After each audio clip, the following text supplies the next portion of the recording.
वाहेगुरु जी का खालसा वाहेगुरु जी की फतेह।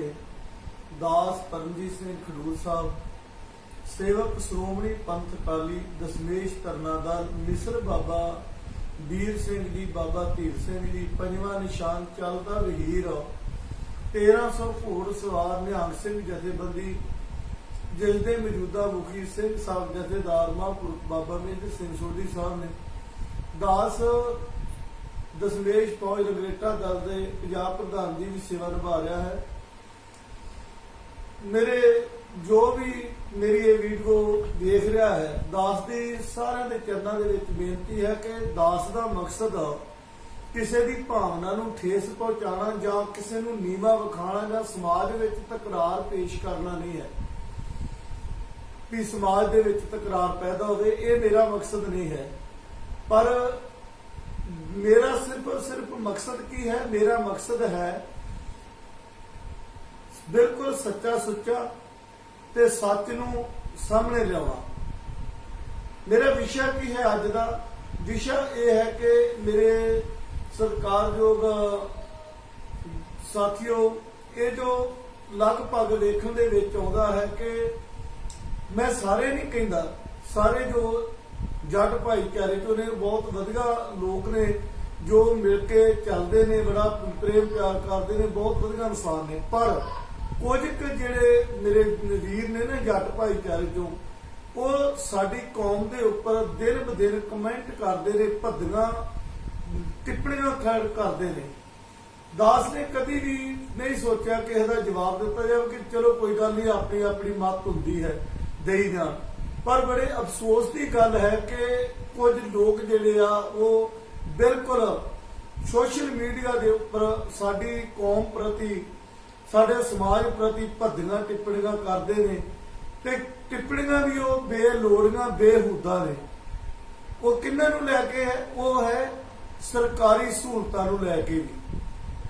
ते दास नूं बहुत दुख लगा इस गल का, ये करके मैं समझदा हाँ कि मैं कौम का होण दे नाते पहरेदार हाँ, ते इहनूं सच नूं सामने लिआंदा जावे, सच नूं गल रखी जावे ते अपील की जाए। मेरी समुची जो भी मेरी ये वीडियो देख रहा है, ਉਹਦੇ ही चरणों की बेनती है। मैं पहले बोल चुका कि मेरी भावना कोई तकरार पैदा करना या किसी को नीवा विखाना या कोई ऐसा मकसद नहीं है कि किसी के मन को ठेस पहुंचे। पर तुम आप ही इस उपर सारे ने, चाहे वो जट भाईचारे के ने, चाहे वो मजहबी सिख ने, आप अपने ये उपर कमेंट कर दें। यह कि कुछ दिन पहला एक वीर उठा सोशल मीडिया के उत्ते, उसने एक वीडियो पाई कि वो बूटी वढ़न दिया है कि अहीं बूटी वढ़नी पै रही है, तो ये मजहबी जिहड़े है ना, ये साडे आउंदे नहीं गए बूटी वढ़न, तो मैं पंजाब सरकार नूं कहना इन्हां दीयां सहूलतां बंद कर दो, इन्हां नूं वेलिआं नूं कणक मिलदी आ, वो मिलदा जे मिलदा। उन्हें बड़ी भद्दी टिप्पणी की। हुण दास नूं पुछना चाहुंदा है कि वीरा तू ये गल ते कह रहा वा, पर यह दस कि तू किन्ना क पढ़िया लिखिया, जे मजहबी सिख बूटी वढ़ सकते आ ते तू क्यों नहीं वढ़ सकदा? नाले ये सहूलतां तू थोड़ी दे रहा वा। हुण कुछ तरनतार दे दो पिंड ने जिन्हां दीयां वीडियो आईयां, उन्हां दे विच उन्हां ने मता पाया झोने की लवाई नूं लैके, ते इह गल दोवें पिंडां दे विच इह गल कही गई कि ये साडे पिंड चों सहूलतां लैंदे ने, इन्हां दीयां सहूलतां बंद करो, बाईकाट कीता जावे, या मतलब इन्हां नूं बाहर जे जांदे मजदूरी इन्हां नूं रोकिया जावे क्योंकि पिंड चों सहूलतां लैंदे ने। मैं दास ये बेनती करता है, ठीक है, ये दसो कि तुसीं बधुआ घर बनाउणा चाहुंदे जी, किसी की अपनी मर्जी है। तुसीं उन्हां नूं कह रहे जे कि ये साडे झोने लाउण ते घट लवाई, तुसीं ये वेख रहे जी कि जे किसानां दीयां फसलां वध रेट आउंदा ते की गल इन्हां दे अपने इन्हां दी जरूरतां नहीं, मजदूर की कोई अहमियत नहीं, कोई जरूरत नहीं, उहदे वास्ते महंगाई नहीं वधी, सारिਆਂ वास्ते महंगाई वधदी है। फिर तुसीं ये गल कह रहे जी कि ये साडे पिंड चों सहूलतां लैंदे। पहलां मैनूं ये दसो कि तुसीं ਮੈਂ ਇਹ ਦੇਸ਼ ਦੇ ਪ੍ਰਧਾਨ ਮੰਤਰੀ ਜੇ, ਰਾਸ਼ਟਰਪਤੀ ਜੇ, ਜਾਂ ਕੋਈ ਕੇਂਦਰੀ ਮੰਤਰੀ ਜੇ, ਜਾਂ ਪੰਜਾਬ ਸਰਕਾਰ ਦੇ ਮੁੱਖ ਮੰਤਰੀ ਜੇ, ਜਾਂ ਕੀ ਹੈ, ਇਹ ਸਹੂਲਤਾਂ ਤੇ ਜਿਹੜੀਆਂ ਸਾਰਿਆਂ ਨੂੰ ਮਿਲ ਰਹੀਆਂ ਨੇ, ਤੁਸੀਂ ਕਿਉਂ ਇਸ ਨੇ ਟਿੱਪਣੀਆਂ ਖੜੀਆਂ ਕਰ ਬੋਲ ਕਰ ਕਰਕੇ ਤੇ ਸਮਾਜ ਦੇ ਵਿੱਚ ਜਿਹੜੀ ਇਹ ਦਰਾਰ ਪੈਦਾ ਕਰ ਰਹੇ ਜੇ ਤੇ ਭਾਈਚਾਰੇ ਨੂੰ ਖਰਾਬ ਕਰ ਰਹੇ ਜੇ। ਇੱਕ ਵੀਰ ਰਾਜਪੁਰੇ ਤੋਂ ਵੀ ਬੋਲ ਰਿਹਾ ਹੈ, ਸੁਣ ਕੇ ਜਿਹੜਾ ਜ਼ਿਆਦਾ ਦੁੱਖ ਹੋਇਆ, ਇਹਨਾਂ ਦਾ ਮੈਨੂੰ ਇੰਨਾ ਦੁੱਖ ਨਹੀਂ ਹੋਇਆ ਕਿਉਂਕਿ ਮੈਂ ਸਮਝਦਾ ਕਿ ਇਹ ਕੋਈ ਜ਼ਿਆਦਾ ਸਮਝਦਾਰ ਨਹੀਂ ਗੇ ਲੋਕ, ਪਰ ਉਹ ਬੰਦਾ ਜਿਹੜਾ ਵਾ ਉਹ ਮੈਨੂੰ ਪੜ੍ਹਿਆ ਰਿਹਾ ਤਾਂ ਉਹ ਕਹਿ ਰਿਹਾ ਵਾ ਕਿ ਕਿਸਾਨਾਂ ਨੇ ਤੁਹਾਡੇ ਵਾਸਤੇ ਲੰਗਰ ਲਾਏ, ਉਹ ਲਾਇਆ। ਵੀਰਾ ਜੇ ਕਿਸੇ ਨੇ ਲੰਗਰ ਲਾਇਆ ਨਾ, ਉਹਨਾਂ ਦਾ ਤਹਿ ਦਿਲੋਂ ਮੈਂ ਸਨਮਾਨ ਕਰਦਾ ਵਾਂ, ਧੰਨਵਾਦ ਕਰਦਾ ਵਾਂ। ਉਹ ਜੱਟ ਵੀਰ ਜਿਹੜੇ ਉਹ ਤੁਹਾਡੇ ਵਰਗੇ ਨਹੀਂ ਗੇ, ਉਹ ਬਹੁਤ ਵਧੀਆ ਨੇ, ਉਹ ਨਾਲ ਲੈ ਕੇ ਤੁਰਦੇ ਨੇ ਆਪਣੇ ਭੈਣ ਭਰਾਵਾਂ ਨੂੰ ਸਾਰਿਆਂ ਨੂੰ, ਤੇ ਉਹਨਾਂ ਨੇ ਉਹ ਗੁਰੂ ਸਾਹਿਬਾਨ ਦੇ ਸਿਧਾਂਤ ਨੂੰ ਸਮਝ ਲਿਆ ਹੈ। ਉਹਨਾਂ ਨੇ ਗੁਰੂ ਦੇ ਸਿਧਾਂਤ ਨੂੰ ਸਮਝ ਲਿਆ ਕਿ ਗੁਰੂ ਦਾ ਜਿਹੜੀ ਗੋਲ ਕਿਹਾ ਗਰੀਬ ਦਾ ਮੂੰਹ ਆ। ਉਹਨਾਂ ਨੇ ਇਹ ਸਿਧਾਂਤ ਨੂੰ ਸਮਝ ਲਿਆ ਵਾ ਕਿ ਕਿਰਤ ਵਿਰਤ ਕਰ ਧਰਮ ਦੀ ਖੱਟ ਖਵਾਲਣ ਭਾਏ ਕਰੀਬ ਵਾਲੇ ਸ਼ਬਦ ਨੂੰ। ਪਰ ਤੁਸੀਂ ਜਿਹੜੀਆਂ ਟਿੱਪਣੀਆਂ ਕਰਨ ਦੇ ਰਹਿ ਜੇ ਕਿ ਕੱਲ ਨੂੰ ਕੀ ਕਰੋਗੇ, ਉਹ ਕੀ ਕਰੋਗੇ, ਜੇ ਕਰੋਗੇ, ਉਹਨੇ ਵੀਰ ਨੇ ਵੀ ਇਹ ਸਹੂਲਤਾਂ ਦੀ ਗੱਲ ਕੀਤੀ ਕਿ ਇਹਨਾਂ ਨੂੰ ਸਹੂਲਤਾਂ ਮਿਲਦੀਆਂ ਨੇ, ਕਿਸਾਨਾਂ ਨੂੰ ਆਟਾ ਦਾਲ ਨਹੀਂ ਕਿਤੋਂ ਮਿਲਦਾ, ਇਹਨਾਂ ਦੇ ਬੱਚਿਆਂ ਨੂੰ ਮਿਲਦੀ ਨਹੀਂ। ਹੁਣ ਵੀਰ ਜੀ ਮੇਰੇ ਇਹ ਵੀ ਇੱਥੋਂ ਅੱਗੇ ਧਿਆਨ ਨਾਲ ਸੁਣਨਾ, ਕਿਹੜੀ ਸਹੂਲਤ ਦੀ ਤੁਸੀਂ ਗੱਲ ਕਰਦੇ ਜੀ। ਅੱਜ ਤੋਂ ਪਹਿਲਾਂ ਇੱਕ BPL ਕਾਰਡ ਬਣੇ ਜਿਨ੍ਹਾਂ ਨੂੰ ਆਪਾਂ ਪੀਲੀਆਂ ਕਾਪੀਆਂ ਕਿਹਾ ਜਾਂਦਾ ਹੈ। 2002 ਦਾ ਸਰਵਾ ਤੇ ਫਿਰ 11 ਦੇ ਵਿੱਚ ਹੋਇਆ। ਉਹਦੇ ਵਿੱਚ ਵੀ ਤੁਸੀਂ ਝਾਤੀ ਮਾਰੋ, ਜੇ ਐਸੀ ਵਰਗ ਦੀਆਂ BPL ਦੀਆਂ ਕਾਪੀਆਂ ਬਣੀਆਂ ਤੇ ਜੱਟਾਂ ਦੀਆਂ ਵੀ ਕਾਪੀਆਂ ਬਣੀਆਂ ਨੇ। ਰਿਕਾਰਡ ਤੇ ਮੈਂ ਬਿਲਕੁਲ ਪੇਸ਼ ਕਰ ਦੂੰਗਾ, ਤੱਥ ਸਾਹਮਣੇ ਕਰ ਦੂੰਗਾ ਕਿਉਂਕਿ ਦਾਸ ਦਾ ਨਿੱਜੀ ਤਜਰਬਾ ਹੈ। ਮੈਂ ਰਿਕਾਰਡ ਹੈ ਮੇਰੇ ਕੋਲ ਕਿ ਉਹ ਕਿੰਨੀਆਂ ਕਾਪੀਆਂ ਬਣੀਆਂ, ਉਹਦੇ ਵਿੱਚ ਜੱਟਾਂ ਦੀਆਂ ਵੀ ਬਣੀਆਂ ਨੇ। ਜੇ ਬਿਜਲੀ ਦੇ ਬਿੱਲ ਮਾਫ ਦੀ ਗੱਲ ਕਰੋ, ਜੇ ਗਰੀਬ ਵਰਗ ਦੇ ਐਸੀ ਵਰਗ ਦੇ ਬਿਜਲੀ ਦੇ ਬਿੱਲ ਘਰਾਂ ਦੇ ਮਾਫ ਨੇ, ਤੁਹਾਡੇ ਬਿਜਲੀ ਬੰਬਲਾਂ ਦੇ ਬਿੱਲ ਮਾਫ ਨਹੀਂ ਆ, ਤੁਹਾਡੇ BPL ਦੇ ਮੀਟਰ ਨਹੀਂ ਲੱਗੇ ਲੋਕਾਂ ਦੇ ਘਰਾਂ ਦੇ ਵਿੱਚ, ਉਹ ਮਾਫ ਨਹੀਂ ਗਏ। ਤੁਸੀਂ ਉਹਦੀ ਗੱਲ ਕਿਉਂ ਨਹੀਂ ਕਰਦੇ? ਫਿਰ ਜੇ ਦੂਜੀ ਗੱਲ ਕੀਤੀ ਜਾਵੇ ਜਿਹੜੀ ਆਟਾ ਦਾਲ ਸਕੀਮ ਦੀ, ਇਹ ਨੈਸ਼ਨਲ ਫੂਡ ਸਿਕਿਉਰਿਟੀ ਐਕਟ 2013 ਬਣਿਆ ਹੈ। ਇਹਦੇ ਤਹਿਤ ਗਰੀਬਾਂ ਦੇ ਨਾਮ ਦੇ ਉੱਤੇ ਇੱਕ ਸਕੀਮ ਚਲਾਈ ਗਈ, ਪਰ ਇਹਦੇ ਵਿੱਚ ਤੁਸੀਂ ਕਿਸੇ ਵੀ ਪਿੰਡ ਦਾ ਸਰਵਾ ਕਰ ਲਓ, ਕਿਸੇ ਵੀ ਪਿੰਡ ਦਾ ਰਿਕਾਰਡ ਮੰਗ ਲਓ ਮੇਰੇ ਵੀਰੋ, ਇਹ ਜਿਹੜਾ ਵਾ ਨਾ ਤੁਸੀਂ ਤਕਰਾਰ ਪੇਸ਼ ਕਰਦੇ, ਉਹਦੇ ਵਿੱਚ ਸਾਰਿਆਂ ਨੂੰ ਜ਼ਿਆਦਾ ਕਾਰਡ ਤੁਹਾਡੇ ਜੱਟ ਵਰਗ ਦੇ ਨੇ, ਜਿਹੜੇ ਆਮ ਭੱਠੇ ਤੇ ਕੰਮ ਕਰ ਰਹੇ ਨੇ ਮਜ਼ਦੂਰ, ਜਾਂ ਉਹ ਬਿਲਕੁਲ ਦੂਜੇ ਆਮ ਰਿਕਸ਼ਾ ਚਲਾਉਂਦੇ ਨੇ, ਉਹ ਵਿਚਾਰੇ ਅੱਜ ਵੀ ਉਤਰ ਰਹੇ ਕਿ ਉਹਨਾਂ ਦੇ ਪਾਰਟੀ ਬਾਜੀ ਦੇ ਨਾਲ ਕਾਰਡ ਹੀ ਨਹੀਂ ਬਣੇ, ਉਹਨਾਂ ਦੀ ਪਹੁੰਚ ਹੀ ਨਹੀਂ ਹੈ, ਦਫ਼ਤਰਾਂ ਦੇ ਚੱਕਰ ਕੱਟ ਕਰਕੇ ਰਹਿ ਗਏ ਨੇ। ਕਿਹੜੀ ਦੀ ਗਰੀਬ ਗੱਲ ਕਰ ਰਹੇ ਜੇ ਆਟੇ ਦਾ ਸਕੀਮ ਦੀ ਵੀ ਆਟੇ ਮਿਲਦੇ ਆ, ਦਾਲਾਂ ਮਿਲਦੀਆਂ, ਉਹ ਕੱਲੀ ਐਸੀ ਵਾਸਤੇ ਹੀ ਆ। ਜੇ ਐਸੀ ਵਾਸਤੇ ਦੱਸੋ ਕਿਹੜੇ ਪਿੰਡ ਦਾ ਆਪਾਂ ਰਿਕਾਰਡ ਲੈ ਲੈਣੇ, ਪਤਾ ਲੱਗ ਜੂਗਾ ਵੀ ਐਸੀ ਵਾਸਤੇ ਆ ਕਿ ਜਾਂ ਸਾਰਿਆਂ ਵਾਸਤੇ ਆ। ਇਹ ਵੀ ਸਕੀਮ ਸਾਰਿਆਂ ਨੂੰ ਦਿੱਤੀ ਗਈ ਆ। ਸਵੱਛ ਭਾਰਤ ਦੇ ਤਹਿਤ ਲੈਟਰਾਂ ਜੇ ਬਣੀਆਂ ਵਾ, ਲੋਕਾਂ ਦੇ ਫਲੈਸ਼ਾਂ ਬਣੀਆਂ ਸੀ, ਉਹਨਾਂ ਦੇ ਪੈਸੇ ਖੁਰਦ-ਬੁਰਦ ਹੋ ਗਏ ਨੇ ਪਿੰਡਾਂ ਦੇ ਵਿੱਚ। ਜੇ ਆਪਾਂ ਪ੍ਰਧਾਨ ਮੰਤਰੀ ਆਵਾਸ ਯੋਜਨਾ ਦੀ ਗੱਲ ਕਰੀਏ, ਉਹ ਵੀ ਖੁਰਦ-ਬੁਰਦ ਹੋ ਗਏ, ਪੈਸੇ ਗਰੀਬਾਂ ਤੱਕ ਪੈਸੇ ਨਹੀਂ ਪਹੁੰਚੇ ਪਿੰਡਾਂ ਦੇ। ਉਸ ਤੋਂ ਬਾਅਦ ਵਿੱਚ ਆਪਾਂ ਹੋਰ ਅੱਗੇ ਚੱਲ ਗਏ, ਇਸ ਤਰ੍ਹਾਂ ਕਈ ਤਰ੍ਹਾਂ ਦੀਆਂ ਸਹੂਲਤਾਂ। ਹੁਣ ਮੈਂ ਤੁਹਾਨੂੰ ਦੱਸਦਾ ਮੇਰੇ ਸਤਿਕਾਰਯੋਗ ਵੀਰੋ, ਤੁਹਾਨੂੰ ਐਸੀ ਵਰਗ ਦੀਆਂ ਸਹੂਲਤਾਂ ਨਜ਼ਰ ਆਉਂਦੀਆਂ ਨੇ, ਉਹਨਾਂ ਗਰੀਬਾਂ ਦੇ ਕੰਮ ਨਹੀਂ ਨਜ਼ਰ ਆਉਂਦੇ ਕਰਦੇ, ਉਹਨਾਂ ਦੀਆਂ ਮਜਬੂਰੀਆਂ ਨਜ਼ਰ ਨਹੀਂ ਆਉਂਦੀਆਂ। ਉਹ ਵੀਰ ਮੇਰਾ ਜਿਹੜਾ ਰਾਜਪੁਰੇ ਤੋਂ, ਉਹ ਕਹਿੰਦਾ ਵਾ ਵੀ ਇਹ ਜਿਹੜੇ 5-7 ਕਿੱਲਿਆਂ ਵਾਲੇ ਨੇ ਉਹ ਵੀ ਮਜ਼ਦੂਰਾਂ ਨਾਲੋਂ ਭੈੜੇ ਨੇ ਹੈ ਜੋ। ਤੇ ਮੇਰੇ ਵੀਰਾ ਤੂੰ ਕਿਸੇ ਨੂੰ ਐ ਕਰ ਵੀ 5-7 ਕਿੱਲੇ ਪੈਲੀ ਤੇ ਤੁਸੀਂ ਦਵਾ ਦਿਓ ਤੇ ਮੈਂ ਤੁਹਾਨੂੰ ਉਹ ਮਜ਼ਦੂਰ ਦੀਆਂ ਸਹੂਲਤਾਂ ਕਹਿੰਦੇ ਉਹਨਾਂ ਆਪਾਂ ਐਗਰੀਮੈਂਟ ਕਰ ਲਾ ਕਿ ਜੋ ਸਹੂਲਤ ਮਿਲੀ ਉਹਨੂੰ ਦਿੱਤੀ ਜਾਊਗੀ। ਵੀਰੇ ਕਦੀ ਭੱਠੇ ਵਾਲਿਆਂ ਵੱਲ ਵੇਖਿਆ ਜੇ ਜਿਹੜੇ ਕੰਮ ਮਜ਼ਦੂਰ ਕਰਦੇ ਆ ਹੈ? ਤੁਸੀਂ ਉਹਨੇ ਇਹ ਗੱਲ ਕਹਿ ਰਹੇ ਆ ਕਿ 4 ਕਿੱਲੇ ਜ਼ਮੀਨ ਜਿਹਦੀ 4 ਬੰਦੇ ਜਿਹੜੇ 1 ਕਿੱਲਾ ਝੋਨੇ ਦਾ ਲਾ ਦਿੰਦੇ ਨੇ ਤੇ 600 ਰੁਪਇਆ ਦਿਹਾੜੀ ਬਹੁਤ ਆ। ਵੀਰ ਜੇ ਮਜ਼ਦੂਰ ਲਾ ਸਕਦਾ ਵਾ ਤੇ ਤੁਸੀਂ 4-4 ਮੈਂਬਰ ਦੇ ਘਰਾਂ ਦੇ ਵਿੱਚ ਤੁਸੀਂ ਕਿਉਂ ਨਹੀਂ ਲਾਉਂਦੇ ਝੋਨਾ? ਲਾ ਕੇ ਵੇਖ ਲਓ, ਸਾਰਾ ਦਿਨ ਲੱਕ ਟੁੱਟ ਜਾਂਦਾ, ਤੁਹਾਡੇ ਬੱਚਿਆਂ ਨੂੰ ਏਸੀ ਚਾਹੀਦਾ ਵਾ, ਗਰਮੀ ਲੱਗਦੀ ਆ, ਫਿਰ ਠੰਡ ਲੱਗਦੀ ਹੈ ਤੇ ਗਰਮ ਚਾਹੀਦਾ, ਹੀਟਰ ਚਾਹੀਦਾ। ਵੀਰ ਜੀ ਮਜ਼ਦੂਰ ਦੇ ਬੱਚੇ ਦੇ ਵਿੱਚ ਜਾਨ ਨਹੀਂ ਆ, ਉਹਨੂੰ ਨਹੀਂ ਚਾਹੀਦਾ। ਉਹ ਛੋਟੀਆਂ ਛੋਟੀਆਂ ਬੱਚੀਆਂ ਜਿਨ੍ਹਾਂ ਦੀ ਖੇਡਣ ਦੀ ਉਮਰ ਆ, ਉਹ ਮਟਰ ਤੋੜਦੀਆਂ ਕੰਮ ਕਰਦੀਆਂ। ਜੇ ਆਪਾਂ ਬਰਾਬਰ ਇਨਸਾਨ ਆ, ਗੁਰੂ ਸਾਹਿਬਾਨਾਂ ਦੇ ਸਿਧਾਂਤਾਂ ਨੂੰ ਸਮਝ ਗਏ ਤੇ ਕੀ ਗੱਲ ਆਪਣੇ ਵਿੱਚ ਇਹ ਮੈਨੂੰ ਦੱਸੋ ਕਿ ਉਹਨਾਂ ਨੂੰ ਨਹੀਂ ਚਾਹੀਦਾ, ਤੁਸੀਂ ਨਹੀਂ ਕੰਮ ਕਰ ਸਕਦੇ ਜੀ। ਤੁਸੀਂ ਇਹ ਗੱਲਾਂ ਟਿੱਪਣੀਆਂ ਕਰ ਲੈਣੋ, ਆਪ ਕਿਉਂ ਨਹੀਂ ਕਰ ਰਹੇ ਕੰਮ, ਆਪ ਕਿਉਂ ਨਹੀਂ ਝੋਨੇ ਲਾਉਂਦੇ?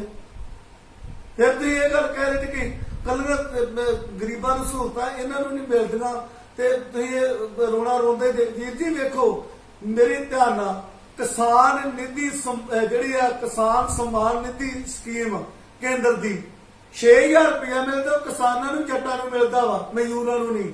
2-2 ਲੱਖ ਰੁਪਇਆ ਮਾਫ ਹੋਇਆ ਵਾ ਤੇ ਉਹ ਕਿਸਾਨਾਂ ਦਾ ਆਇਆ ਵਾ, ਜੱਟਾਂ ਦਾ ਆਇਆ ਵਾ ਜਿਨ੍ਹਾਂ ਕੋਲ ਜ਼ਮੀਨਾਂ ਵਾ, ਨਾ ਕਿ ਮਜ਼ਦੂਰ ਦੀ ਹੋਈ ਆ। ਜੇ ਕਿਸੇ ਮਜ਼ਦੂਰ ਨੇ ਜਿਹਨੇ ਕਰਜ਼ਾ ਲਿਆ ਸੀ, ਧੀ ਵਿਆਹੀ ਹੈ ਕਰਜ਼ਾ ਲੈ ਕੇ, ਜਾਂ ਕਿਸੇ ਨੇ ਰਿਕਸ਼ਾ ਲਿਆ, ਜਾਂ ਕਿਸੇ ਨੇ ਟੈਂਪੂ ਚਲਾ ਲਿਆ, ਜਾਂ ਕਿਸੇ ਨੇ ਹੋਰ ਕੋਈ ਕਾਰੋਬਾਰ ਕੀਤਾ, ਕਿ ਉਹਦਾ ਕਰਜ਼ਾ ਮਾਫ ਕੀਤਾ ਸਰਕਾਰ ਨੇ? ਨਹੀਂ, ਕਿਸਾਨਾਂ ਦਾ ਹੋਇਆ। ਮੈਂ ਇਹ ਗੱਲਾਂ ਨਹੀਂ ਕਰਨਾ ਚਾਹੁੰਦਾ। ਥੋੜੇ ਸਮੇਂ ਪਹਿਲਾਂ ਸ਼ੈੱਡ ਆਏ ਸੀ, ਉਹ ਕਿਹਦੇ ਵਾਸਤੇ ਆਏ? ਕਿਸਾਨਾਂ ਵਾਸਤੇ ਆਏ ਸੀ। ਜਿਹੜੇ ਕਿਸਾਨੀ ਦੇ ਸੰਦ ਨੇ, ਉਹ ਸਬਸਿਡੀ ਮਿਲਦੀ ਆ, ਉਹ ਕਿਸਾਨਾਂ ਨੂੰ ਮਿਲਦੀ ਆ, ਮਜ਼ਦੂਰਾਂ ਨੂੰ ਥੋੜੀ ਮਿਲਦੀ ਆ। ਤੁਸੀਂ ਯਾਰ ਇੱਕ ਆਟਾ ਦਾਲ ਨੂੰ ਲੈ ਕੇ ਹਰ ਥਾਂ ਤੇ ਸਾਡੇ ਭੱਦੇ ਕਮੈਂਟ ਕਰਦੇ ਜੇ, ਸਾਡੀ ਸ਼ਖਸੀਅਤ ਨੂੰ, ਸਾਡੇ ਮਾਨ ਸਨਮਾਨ ਦੇ ਉੱਤੇ ਤੁਸੀਂ ਵਾਰ ਕਰਦੇ ਜੇ।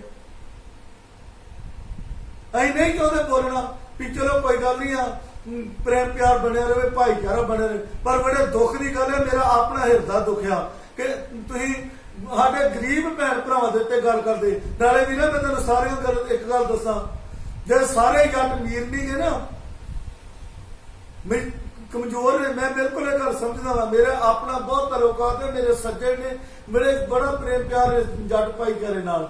ਪਰ ਇੱਕ ਗੱਲ ਹੋਰ ਤੁਹਾਨੂੰ ਦੱਸਾਂ, ਇਸੇ ਤਰ੍ਹਾਂ ਸਾਰੇ ਮਜ਼੍ਹਬੀ ਸਿੱਖ ਇੱਕੋ ਜਿਹੇ ਨਹੀਂ ਗੇ। ਤੁਸੀਂ ਸਾਰਿਆਂ ਦੀ ਯਾਰ ਬਰਾਬਰੀ ਤੋਲ ਦਿੰਦੇ ਜੀ।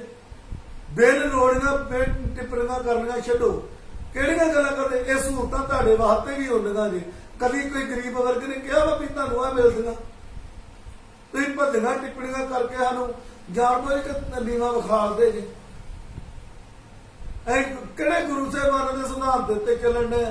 ਇੱਥੇ ਮੈਂ ਅਪੀਲ ਕਰਦਾ, ਜਿਹੜੀਆਂ ਖਾਲਸਾ ਜਥੇਬੰਦੀਆਂ ਖਵਾਉਂਦੀਆਂ, ਕਿ ਮਾਨਵਤਾ ਦੀ ਗੱਲ ਕਰਦੇ ਆ, ਖਾਲਸਾ ਰਾਜ ਦੀ ਗੱਲ ਕਰਦੇ ਆ, ਇਹੋ ਜਿਹੀ ਟਿੱਪਣੀਆਂ ਤੇ ਕਿਉਂ ਨਹੀਂ ਆਵਾਜ਼ ਉਠਾਉਂਦੇ ਕਿ ਇਹੋ ਜਿਹੇ ਗਰੀਬਾਂ ਨੂੰ ਨਿਆਂ ਮਿਲੂਗਾ ਕੱਲ ਨੂੰ? ਸਾਨੂੰ ਅਸੀਂ ਕੀ ਉਮੀਦ ਰੱਖ ਸਕਦੇ ਹਾਂ ਤੁਹਾਡੇ ਤੇ? ਤੁਸੀਂ ਇਹੋ ਜਿਹੇ ਕਿਉਂ ਨਹੀਂ ਟਿੱਪਣੀ ਕਰਦੇ ਵੀ ਭਾਈ ਤੁਸੀਂ ਇੱਥੇ ਨਾ ਗੱਲ ਕਰੋ, ਇਹਨਾਂ ਨੂੰ ਇਹੋ ਜਿਹਾ ਤਕਰਾਰ ਪੈਦਾ ਨਾ ਕਰੋ? ਇਹ ਤੁਹਾਨੂੰ ਕਿਸੇ ਨੂੰ ਨਹੀਂ ਲੱਗ ਰਿਹਾ ਵੀ ਇਹ ਸਹੂਲਤਾਂ ਦੇ ਬਾਰੇ ਗੱਲ ਕਰਦੇ? ਫਿਰ ਮੈਂ ਸਰਕਾਰ ਦੇ ਅੱਗੇ ਬੇਨਤੀ ਵੀ ਕਰਦਾ ਵਾਂ ਕਿ ਜਿਹੜੀਆਂ ਸਹੂਲਤਾਂ ਸਰਕਾਰ ਦੇ ਰਹੀ ਆ, ਇਹਨਾਂ ਦਾ ਕੀ ਮਤਲਬ ਹੈ ਕਿਹੋ ਜਿਹੀਆਂ ਟਿੱਪਣੀਆਂ ਕਰਨੀਆਂ? ਜਿਹੜੇ ਲੋਕ ਐਸੀਆਂ ਟਿੱਪਣੀਆਂ ਕਰਦੇ ਨੇ, ਉਹਨਾਂ ਦੇ ਉੱਤੇ ਬਿਲਕੁਲ ਪ੍ਰਸ਼ਾਸਨ ਕਾਨੂੰਨੀ ਕਾਰਵਾਈ ਬਣਦੀ ਕਰੇ, ਕਿਉਂਕਿ ਇਹ ਸਮਾਜ ਦੇ ਵਿੱਚ ਇੱਕ ਦੋ ਸਮੁਦਾਇ ਦੇ ਵਿੱਚ ਝਗੜਾ ਕਰਾ ਰਹੇ 153 ਦਾ ਇਹਨਾਂ ਦੇ ਪਰਚਾ ਦੇਣਾ ਚਾਹੀਦਾ। ਹੁਣ ਉਹ ਪਿੰਡ ਦੇ ਵਿੱਚ ਕਹ ਰਹੇ ਇਹਨਾਂ ਨੂੰ ਸਹੂਲਤਾਂ ਨਹੀਂ ਦੇਣੀਆਂ, ਪਿੰਡੋਂ ਸਾਡੇ ਲੈਂਦੇ ਆ, ਇਹ ਕਰਦੇ ਆ। ਕਿਉਂ? ਤੁਹਾਡੇ ਪਿੰਡ ਤੁਸੀਂ ਵੀ ਸਹੂਲਤਾਂ ਲੈ ਰਹੇ ਜੇ, ਤੁਹਾਨੂੰ ਗਰੀਬ ਵਰਗ ਸਿਰਫ ਔਰ ਸਿਰਫ ਨਜ਼ਰ ਆਉਂਦਾ ਵਾ। ਜਿਹੜੀਆਂ ਤੁਹਾਡੇ ਤੁਸੀਂ ਸਹੂਲਤਾਂ ਲੈਂਦੇ ਜੇ, ਫਿਰ ਤੁਸੀਂ ਕਹਿੰਦੇ ਜ਼ਬਰਦਸਤੀ ਹੈ। ਇਹ ਰਜਿਸਟਰ ਕਰਾਈ ਹੈ ਤੁਸੀਂ, ਇਹ ਮਜ਼ਦੂਰ ਯੂਨੀਅਨ, ਇਹ ਡੀਸੀ ਸਾਹਿਬ ਜਿਹੜੇ ਆ ਉਹ ਰੇਟ ਬੰਨਦੇ ਆ। ਤੁਸੀਂ ਇਹੋ ਜਿਹੀਆਂ ਟਿੱਪਣੀਆਂ ਕਿਉਂ ਕਰ ਕਰਕੇ ਸਮਾਜ ਦਾ ਬੇੜਾ ਗਰਕ ਕਰ ਰਹੇ? ਕਿਉਂ ਤਕਰਾਰ ਪੈਦਾ ਕਰ ਰਹੇ ਜੀ? ਵੀਰੋ ਮੈਂ ਤਾਂ ਹੈਰਾਨ ਹਾਂ ਯਾਰ, ਕਿੰਨੀਆਂ ਸਹੂਲਤਾਂ ਤੁਹਾਡੇ ਨਾਂ ਦੇ ਉੱਤੇ ਆਉਂਦੀਆਂ, ਫੇਰ ਵੀ ਤੁਸੀਂ ਜਿਹੜਾ ਵਾ ਸਾਡੇ ਵਰਗ ਨੂੰ ਨਿਸ਼ਾਨਾ ਬਣਾਉਣਾ। ਇੱਥੇ ਮੈਂ ਆਪਣੇ ਮਜ਼੍ਹਬੀ ਸਿੱਖ ਭਾਈਚਾਰੇ ਨੂੰ ਵੀ ਬੇਨਤੀ ਕਰਕੇ ਉਹਨਾਂ ਨੂੰ ਲਾਮਬੰਦ ਕਰਦਾ ਵਾਂ ਕਿ ਵੀਰੋ ਤੁਸੀਂ ਵੀ ਹਮੇਸ਼ਾ ਪ੍ਰਾਇਮਰੀ ਸਕੂਲ ਦੇ ਨਿਆਣਿਆਂ ਵਾਂਗੂ ਰੋ ਰੋ ਕੇ ਸ਼ਿਕਾਇਤਾਂ ਨਾ ਲਾਓ ਵੀ ਸਾਡੇ ਨਾਲ ਆ ਹੋ ਗਿਆ, ਆ ਹੋ ਗਿਆ। ਸਿਰਫ ਔਰ ਸਿਰਫ ਗੁਰੂ ਗੋਬਿੰਦ ਸਿੰਘ ਮਹਾਰਾਜ ਜੀ ਦੇ ਇਹ ਬਚਨ ਨੂੰ ਮਨ ਦੇ ਵਿੱਚ ਵਸਾਰੋ, ਕੋਈ ਕਿਸੇ ਕੋ ਰਾਜ ਨਾ ਦੇ, ਜੋ ਲੇਹ ਨਿਜ ਬਲ ਸੇ ਲੇਹ। ਕੋਈ ਕਿਸੇ ਨੂੰ ਰਾਜ ਨਹੀਂ ਦਿੰਦਾ, ਕੋਈ ਕਿਸੇ ਨੂੰ ਹੱਕ ਨਹੀਂ ਦਿੰਦਾ, ਕੋਈ ਕਿਸੇ ਦੇ ਇਨਸਾਫ ਨਹੀਂ ਦਿੰਦਾ, ਆਪਣੇ ਬਲ ਦੇ ਨਾਲ ਲੈਣਾ ਪੈਂਦਾ। ਸ਼ਸਤਰਧਾਰੀ ਹੋ, ਅਮਰਧਾਰੀ ਬਣ ਕੇ ਬਾਣੀ ਬਾਣੇ ਦੇ ਪੱਕੇ ਬਣੋ ਤੇ ਆਪਣੀ ਵੋਟ ਦੀ ਤਾਕਤ ਨੂੰ ਸਮਝੋ, ਪਲਟਾ ਮਾਰੋ, ਆਪਣੀ ਸਰਕਾਰ ਲਿਆਓ। ਸਾਨੂੰ ਅਜੇ ਤੱਕ ਕੀ ਮਿਲਿਆ? ਜੇ ਪਿੰਡਾਂ 'ਚ ਸਰਕਾਰਾਂ ਬਣਦੀਆਂ, ਹਰ ਪਿੰਡ ਦੇ ਵਿੱਚ ਦੋ ਧੜੇ ਹੁੰਦੇ ਨੇ, ਇੱਕ ਅਕਾਲੀ ਦਲ ਇੱਕ ਕਾਂਗਰਸ ਦਾ, ਮੇਨ ਪਾਰਟੀਆਂ ਇਹੋ ਹੀ ਨੇ। ਹੁਣ ਚਲੋ ਆਮ ਆਦਮੀ ਆ ਗਿਆ, ਉਹਦੇ ਵਿੱਚ ਸਿਰਫ ਔਰ ਸਿਰਫ ਜੱਟ ਭਾਈਚਾਰੇ ਦੇ ਦੋ ਪਰਿਵਾਰ ਹੁੰਦੇ ਨੇ। ਜੇ ਅਕਾਲੀਆਂ ਦੀ ਸਰਕਾਰ ਬਣ ਗਈ ਤੇ ਇਹ ਪਰਿਵਾਰ ਨੇ ਖਾਣਾ ਪਿੰਡ ਦੀ ਪੰਚਾਇਤ ਦੀ ਪੈਲੀ ਦਾ ਜੋ ਸ਼ਾਮਲਾਟ ਆ, ਜੋ ਦੁਕਾਨਾਂ ਵਾ, ਤੇ ਜੇ ਕਾਂਗਰਸ ਦੀ ਆ ਗਈ ਤੇ ਦੂਜੇ ਨੇ ਖਾਣਾ। ਬਾਕੀ ਸਿਰਫ ਸਾਰੇ ਵੋਟਾਂ ਪਾਉਣ ਵਾਲੇ ਰਹਿੰਦੇ।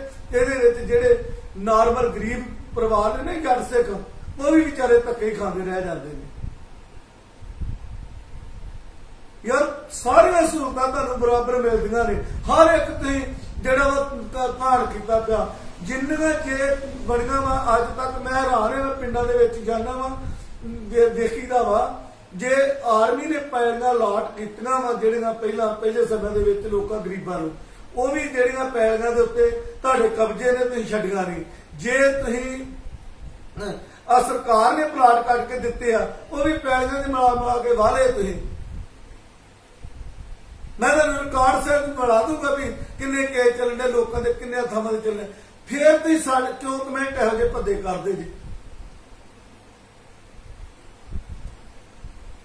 ਮੈਂ ਤੇ ਫਿਰ ਆਪਣੇ ਭਾਈਚਾਰੇ ਨੂੰ ਬੇਨਤੀ ਕਰਦਾ, ਆਪਣੀ ਵੋਟ ਦੀ ਤਾਕਤ ਪਛਾਣੋ, ਆਪਣੇ ਆਪ ਕਰੋ। 22 ਦੇ ਵਿੱਚ ਆਪਣੇ ਕੁਝ ਨਾ ਕੁਝ ਵਿਖਾ ਲਓ, ਆਪਣਾ ਇੱਕ ਇਲੈਕਸ਼ਨ ਦੀ ਲੜਨ ਦੀ ਤਿਆਰੀ ਕਰੋ, ਫਿਰ ਪਤਾ ਲੱਗੂਗਾ ਵੀ ਕੀ ਹੈ ਕੀ ਨਹੀਂ। ਯਾਰ ਅਸੀਂ ਚੁੱਪ ਕਰਕੇ ਆਪਣਾ ਸਹਿਣ ਕਰਦੇ ਕਿ ਚਲੋ ਗੁਜ਼ਰ ਬਸੇਰਾ ਜਿਹੜਾ ਗਰੀਬ ਵਰਗੋਂ ਕਰੀ ਜਾਂਦਾ। ਤੁਸੀਂ ਭੱਦੀਆਂ ਟਿੱਪਣੀਆਂ ਕਰਦੇ ਜੇ, ਸਾਨੂੰ ਵੇਖ ਵੇਖ ਕੇ ਸਾਡੀ ਸਰੀਰ ਵਿਆਹ ਨੂੰ ਕੱਸਦੇ ਜੇ। ਇਹਨਾਂ ਲੋਕਾਂ ਨੂੰ ਆਹ ਮਿਲਦਾ, ਆਹ ਮਿਲਦਾ, ਜੇ ਮਿਲਦਾ। ਕਿਹੜੀ ਸਹੂਲਤ ਹੈ ਜਿਹੜੀ ਤੁਹਾਨੂੰ ਨਹੀਂ ਮਿਲਦੀ ਬਰਾਬਰ? ਸਾਰੀਆਂ ਸਹੂਲਤਾਂ ਤੁਹਾਨੂੰ ਬਰਾਬਰ ਮਿਲਦੀਆਂ ਨੇ, ਪਰ ਤੁਸੀਂ ਜਾਣਬੁੱਝ ਕੇ ਐਸੇ ਤਕਰਾਰ ਪੇਸ਼ ਕਰਦੇ ਜੇ ਜਿਹਦੇ ਵਿੱਚ ਜਿਹਦੇ ਕਾਰਨ ਸਮਾਜ ਦੇ ਵਿੱਚ ਇੱਕ ਤਕਰਾਰ ਪੈਦਾ ਹੁੰਦਾ ਵਾ, ਸਾਡੇ ਭਾਈਚਾਰੇ ਦੇ ਵਿੱਚ ਕੜੱਤਣ ਪੈਦਾ ਹੁੰਦੀ ਆ। ਕੁਝ ਕੁ ਲੋਕ ਹੀ ਬਸ ਐਸੀਆਂ ਟਿੱਪਣੀਆਂ ਕਰਦੇ ਨੇ। ਇਹ ਸੰਜਮ ਖਤਮ ਹੋ ਗਿਆ ਕਿ ਯਾਰ ਕੀ ਕਰੀਏ, ਪੈ ਕਰਕੇ ਅੱਜ ਮੈਨੂੰ ਮਜਬੂਰੀ ਨੂੰ ਇਹ ਗੱਲਾਂ ਬੋਲਣੇ ਪਏ। ਸੋ ਹੋਈਆਂ ਭੁੱਲਾਂ ਚੁੱਕਾਂ ਲਈ ਦਾਸ ਖਿਮਾ ਦਾ ਜਾ ਚੁੱਕਾ। ਵਾਹਿਗੁਰੂ ਜੀ ਕਾ ਖਾਲਸਾ, ਵਾਹਿਗੁਰੂ ਜੀ।